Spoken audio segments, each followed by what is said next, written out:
AR రెహమాన్కు సంబంధించి మనతో మాట్లాడడానికి కేంద్ర మంత్రి కిషన్ రెడ్డి గారు ఉన్నారు. ఒకసారి మాట్లాడించేటువంటి ప్రయత్నం చేద్దాం.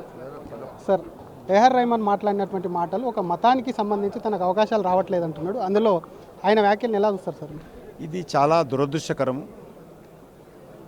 ఏఆర్ రెహమాన్ లాంటి వ్యక్తి ఇంత దిగజారి మాట్లాడడం ఏదైతున్నదో ఇది ఏమాత్రం సమంజసం కాదు. ఆయనకు అన్ని భాషల్లో, అది హిందీలో కానీ, తెలుగులో కానీ, తమిళ్లో కానీ, మరి మలయాళంలో కానీ, అన్ని భాషల్లో కూడా అన్ని వర్గాల ప్రజలు మతంతో సంబంధం లేకుండా ఆయన అన్ని రకాలుగా ప్రోత్సహించారు. ఆయన అందించినటువంటి సంగీతాన్ని అందరూ కూడా మరి ఏ రకంగా ఆస్వాదించారో మనకందరికీ తెలుసు. ఆయన ఒక కాలంలో అన్ని భాషల్లో కూడా ఇండియాలో నెంబర్ 1 మ్యూజిక్ డైరెక్టర్గా వెలుగొందాడు. అనేకమైనటువంటి ప్రముఖ సినిమాలకు ఆయన సంగీత దర్శకుడుగా కొనసాగారు. కేంద్ర ప్రభుత్వం, భారతీయ జనతా పార్టీ ఎన్డీఏ ప్రభుత్వం వచ్చిన తర్వాత కూడా ఆయనతో అనేకమైనటువంటి దేశానికి సంబంధించినటువంటి ప్రభుత్వ కార్యక్రమాల్లో కూడా ఆయనకు బాధ్యతలు ఇచ్చి మరి సంగీతం దర్శకుడిగా ఆయన సహాయం తీసుకున్నాం మేము. అటువంటి వ్యక్తి ఈరోజు ఈ రకంగా మాట్లాడడం ఏదైతున్నదో దురదృష్టకరము. ఆయనను ప్రోత్సహించినప్పుడు కానీ, ఆయన నెంబర్ 1 డైరెక్టర్ ఉన్నప్పుడు కానీ ఆయన ముస్లిం అనో హిందూ అనో కాదు, ఆయన హిందువుగా ఉండి ముస్లిం కన్వర్టెడ్ అనో ఎప్పుడు కూడా ఆయన చూడలే ప్రజలు. ఆయనలో ఒక కళాకారుని చూశారు, ఒక సంగీత దర్శకుడిని చూశారు. కాబట్టి ఈరోజు సినిమా ఫీల్డ్లో కానీ అనేక రంగాల్లో కానీ ఒక్కొక్క కాలంలో కొంతమంది ఉంటారు, ఎవరు ఎప్పుడు శాశ్వతంగా ఉండరు.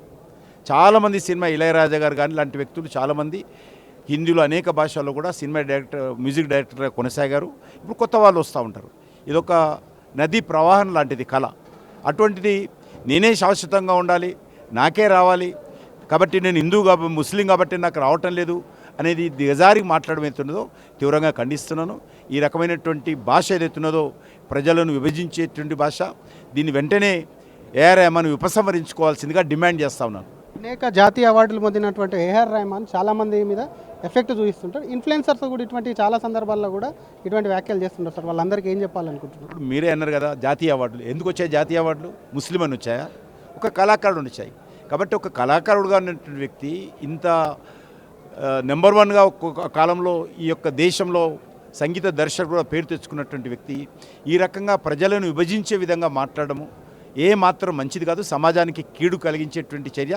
దీన్ని వెంటనే క్షమాపణలు చెప్పి ఏఆర్ రెహమాన్ తాను చేసినటువంటి వాక్యాలను ఉపసంహరించుకోవాల్సిందిగా డిమాండ్ చేస్తాం. మరొక పక్క మీ సికింద్రాబాద్ కోసం, కార్పొరేషన్ కోసం పెద్ద ఎత్తున పోరాటం జరుగుతుంది సార్. దానికి సంబంధించి ఒక మాట ఏం చెప్తారు? ఇది రాష్ట్ర ప్రభుత్వము తొందరపాటుతో ఏకపక్షంగా కార్పొరేషన్స్ డివైడ్ చేసింది. రాజకీయ పార్టీలతో కానీ ప్రజాప్రతినిధులతో కానీ కొంత మాట్లాడి ఉంటే ఈ సమస్య ఉత్పన్నం కాదు. ఎందుకంటే సికింద్రాబాద్ అనేటువంటి అనేక సంవత్సరాలుగా పేరున్నటువంటి పేరు, లష్కర్ పేరుతో గ్రామాన ఈ లష్కర్ బోనాలు చాలా పాపులరు. అటువంటి సికింద్రాబాద్ పేరు మీద మరి కార్పొరేషన్ పేరు ఉండాలనేటువంటిది ప్రజల కోరిక. దానిపైన రేవంత్ రెడ్డి గారు పునరాలోచన చేయాల్సిందిగా నేను కూడా డిమాండ్ చేస్తా ఉన్నాను. మా పార్టీ ఇప్పటికే ఈ విషయం మీద మేము పూర్తి మద్దతు ఇస్తా ఉన్నాం. Thank you sir. ఇది అసలు ఏఆర్ రెహమాన్ చేసినటువంటి వ్యాఖ్యలు వెంటనే ఉపసంహరించుకొని క్షమాపణ చెప్పాలి. ఎందుకంటే మతం చూసి అవార్డులు కానీ అటువంటి ఇవ్వలేదు. ఏఆర్ రెహమాన్కు సంబంధించి అంటే సినీ ఇండస్ట్రీలో ఒక్కరిదే కూడా ఒకవైపు కూడా అవా అనేది కూడా కొనసాగుతుంది. ఒక సముద్రం లాంటిది వచ్చేటి వస్తుంటే అంటే వారికి సంబంధించి వాళ్ళ కాలం నడిచిన రోజులు నడుస్తుంటే అవకాశాలు రాక అటు ఒక మతానికి కూడా అంటే ఇటువంటి వ్యాఖ్యలు ఒక మతాన్ని కూడా రెచ్చగొట్టేటట్టు కూడా చేయడం సరికాదు. కాబట్టి దేశానికైనా క్షమాపణ చెప్పాలి. ఇంకోవైపు సికింద్రాబాద్కు సంబంధించినటువంటి కార్పొరేషన్ ఏదైతే ఉందో ఆ కార్పొరేషన్ డిమాండ్లో కూడా న్యాయం ఉంది. ప్రభుత్వం కూడా దీనిపైన నిర్ణయం తీసుకోవాలి. దానికి బీజేపీ పూర్తిగా మద్దతు ఉంటుందని కేంద్ర మంత్రి కిషన్ రెడ్డి అంటున్నారు. అసలైన తొలి వెలుగు.